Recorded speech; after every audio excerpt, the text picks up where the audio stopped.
from Shakespeare's tragedy Hamlet, we view the tragic events that befall the Danish court, specifically Hamlet's friend and confidant, Horatio, from a perspective of nihilism, which stems from the Latin word nihil, or nothing. This paradigm, popularized by the theorist Friedrich Nietzsche, is centered upon the essential meaninglessness of life. The nihilistic view of life, often characterized by extreme pessimism and skepticism, is one of hopelessness, asserting the inherent futility of all values, communication, and knowledge. Existence is pointless, and thus suffering, emotion, feeling, and actions become insignificant. Another prominent nihilistic view is the inevitability of death. Rejecting the morality of contemporary and traditional philosophies and religions, nihilism embraces death as the common fate of all men.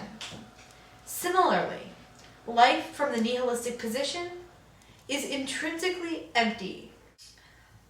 All attempts to attach meaning to it, to guide humanity with moral guidelines of any sort, are pointless. In fact, Thomas Hobbes accurately articulated the nihilistic view of human life as nasty, brutish, and short. The subsequent scene, set in the late 1500s during the Elizabethan era, shadows the misfortune and massacre that has just transpired in the Danish court.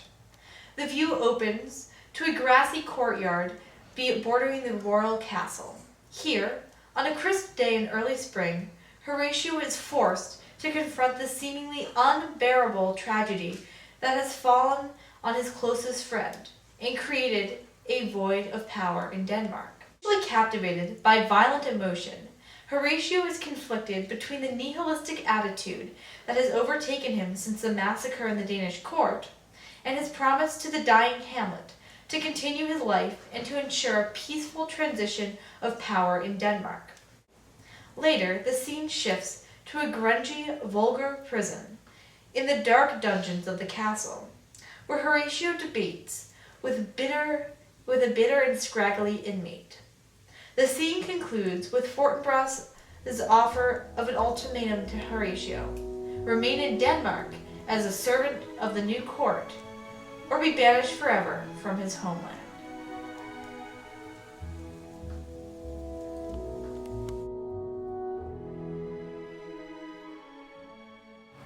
Sinews of sorrow rip through my soul, for my second half has passed. Life seems worthless. Nay, it is pointless. Hamlet was not just a friend to me, but a friend of all Denmark, and all those who seek justice. His death is irrefutable evidence that justice is an unobtainable goal in the world, and only fools will seek it. I disagree. Life, power, and prosperity are the forces that guide mankind, for these are the worthy goals. However, let us not bicker.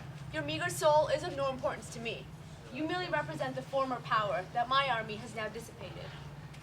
The throne and the greatness I seek in using it as my tool is my prime priority. For life is fragile and brief, and the only great thing a man can do is to gain power and leave behind a legacy, as Hamlet has done for you. You know not of what you speak. Grief and sadness consume my every breath. The love that I felt for Hamlet, it died with him, and it's gone forever. There's no passion, there's no hope beyond the veil of death. Life is precious, whilst it is short. What we do on earth is eternally valuable. Hamlet was so good. Our memories of him now are built upon his greatness on earth. He was too young. You do not know what grief and sorrow truly are. You do not know the pain of losing your best friend. Life is pointless. It's just a sick game. Oh Lord, strike me down now. Originally, I thought you were a pitiless soul, and I wanted to offer you a position with me. But seeing that death is what you want, I will happily grant you that. The fewer deigns to challenge my power, the better. Is death really what I want?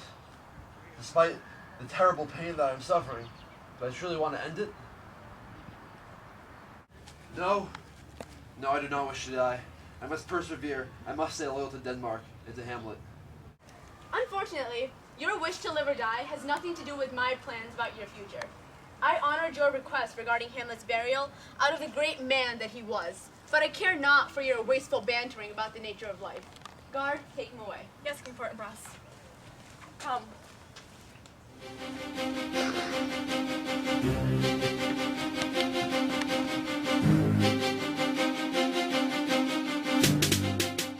And that is why I was locked up unjustly.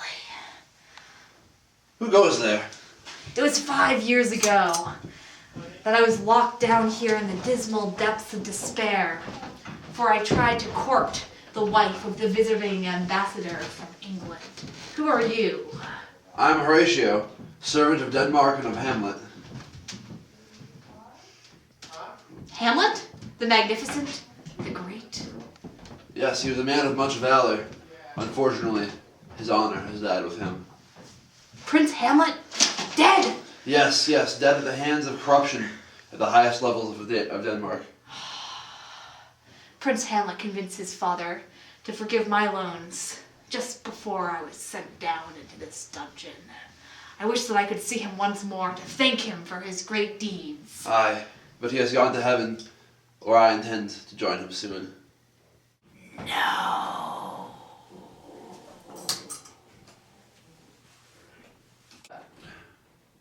I suppose I must honor my promise to Hamlet and persevere through life, but it is so empty and so devoid of any meaning now. It is a barren, pointless pursuit. Horatio! You, get up! King Fortinbras wishes to see you now. Who wishes to see me? The king! Come on now, you sloppy imbecile! There's no way to speak to a friend of Hamlet.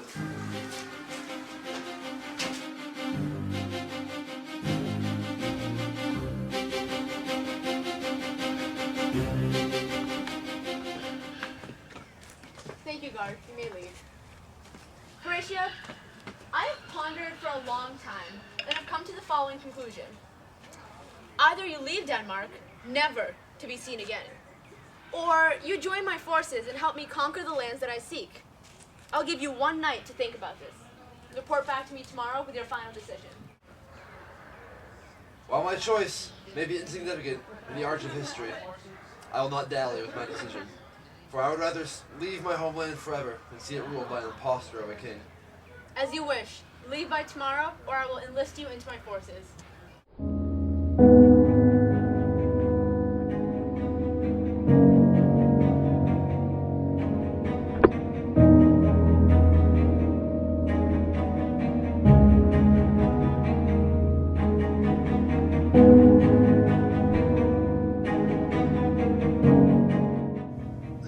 A few years later, Horatio has settled down in England and has become a renowned professor in a university. He teaches philosophy with a bias that stems from his personal experiences in Denmark. Therefore, his students are well educated in the nihilistic philosophy, which focuses on the transience of mankind in history. He continues to emphasize to his students that no matter how great you are, your impact dies when you do.